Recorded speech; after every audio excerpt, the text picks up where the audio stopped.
Mr. and Mrs. Stakes, this is Joe. I wanted you to see a correspondence that this was some earlier correspondence from Al. And this says, in regards to Mr. and Mrs. Stakes, I need the merchant account ID. That was issued to you guys when you got set up with the bank. That would be for rounds per minute, RPM. Well, that's backwards, RMP. RPM, under the DBA of Rapid Property Management, LLC. Now, we need that account ID to set up at CyberSource to set up the gateway for Bank of America. So that's the coding thing, that's that installation piece. That would be for that website. Now, I left off of here intentionally the firearmsystems.net because I don't know if you have that set up with them. They may charge you as another account, or would it be under the same? If it's a DBA under this LLC, then it would be under the same merchant ID. I think they would issue two separate ones. If that's the case, I would have to set up a different account at CyberSource to create the connection in the coding of Bank of America's gateway.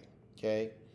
So before I said anything to them, I wanted to ask you, is firearmsystems.net under any of your current companies you have with them? If not, you'd have to go through the trouble of doing that. Or I can go to Plan B and take that website elsewhere and leave the new one we're doing inside of Bank of America. I don't think it matters. Maybe they did change the rule, whether or not they would accept direct payments from an e-commerce store that's not their gateway. And I think the answer is no, because that's what they worked hard on for several years, launched this year to change. Okay, they want to do it all internal. And there's reasons for it. I mean, like they will actually fund you on Saturday, Sundays. Sales would be immediate funds available, right? So they're banking on, guaranteeing on, by the time the banks open,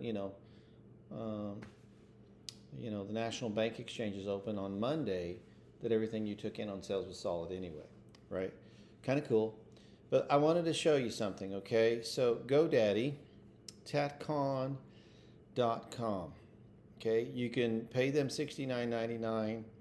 You get connected to their brokerage department. They reach out to the person that owns this, and then they'll offer a number or a range, and then you can commence in negotiation.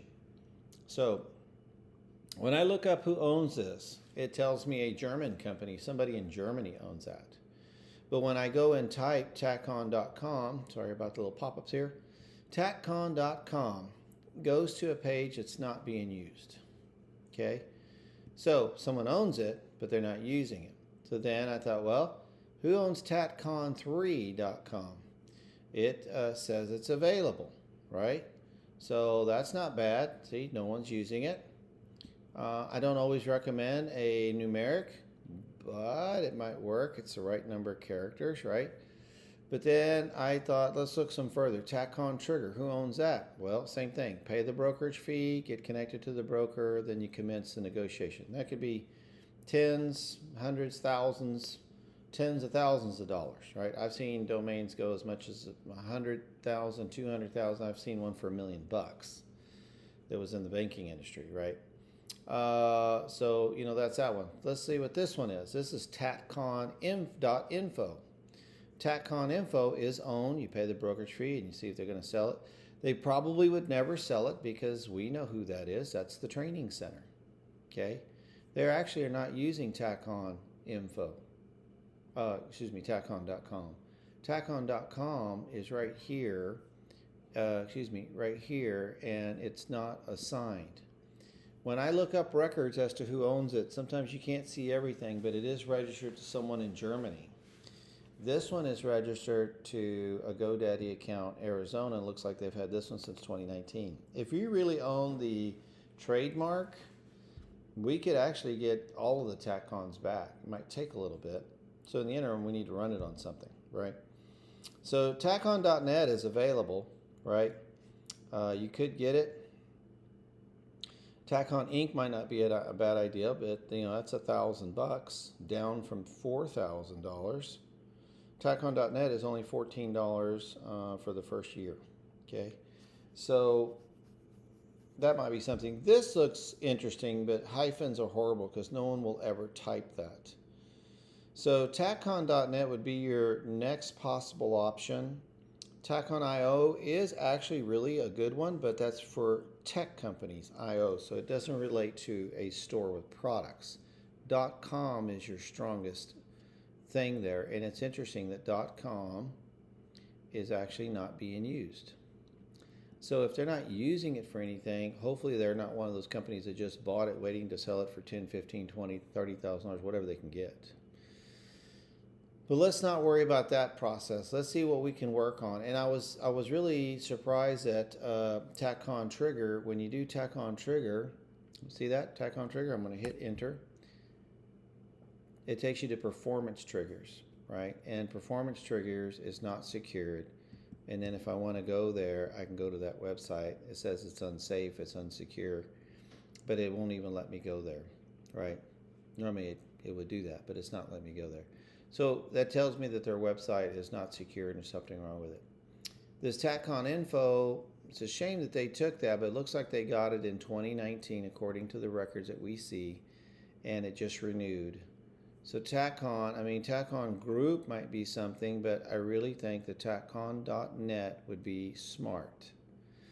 Then we could take RPM and redirect it to TACON.net and use that. Or we use TACON.net for firearmsystems.net. Redirect firearm systems, people will never skip a beat and they'll go there. Because when you do a search for TACON triggers, you know, that video is the first thing that shows up. But if I start to back up a little bit, okay, I can see the training shows up, GoDaddy, but then look right here. You know, there's a band for it, you know, TACON versus Rare Breed, you know, that's your competition. Software was TACON.com, but we don't want software. We don't want training. We want to buy a product, right? So the video shows up, or TACON 3. So if I go there, you can actually go take a look at what's going on, and there's even some evidence of language and some reports of the ban. What does that mean? Okay. What is this trigger and how does it work, right? So you do see firearmsystems.net show up. That's an organic search right there, and it's ranking #1. So if we were to take that domain and redirect it to TACON, right, .net, it wouldn't hurt anything, but I'm thinking you should use that TACON.net probably for your main site. We leave this one as it is because it's indexed pretty strong, but I'm just trying to get you the best scoop out there. The issue is this owned by your current LLC that you have set up with the bank? If it's not, this needs to get set up with the bank. Otherwise, I won't have a merchant ID that I can use with B of A. Then I would need to go to a third party, processor, and I would need to go, take you the traditional way that would work, instead of this new direct system that Bank of America did. But that also means that the deposits from here would not go to B of A because they will not allow merchant service deposit that's not in their network system, their new system. We'd have to put it in another bank, okay? They're doing, not ours, but just giving you the lay of the land. We're ready to move forward, but I need a merchant ID for this one with B of A for me to use B of A direct banking system and merchant services and gateway. Otherwise, I've got to go third party. Okay? You tell me. Wanted you to see what was out there. Okay? Thanks so much.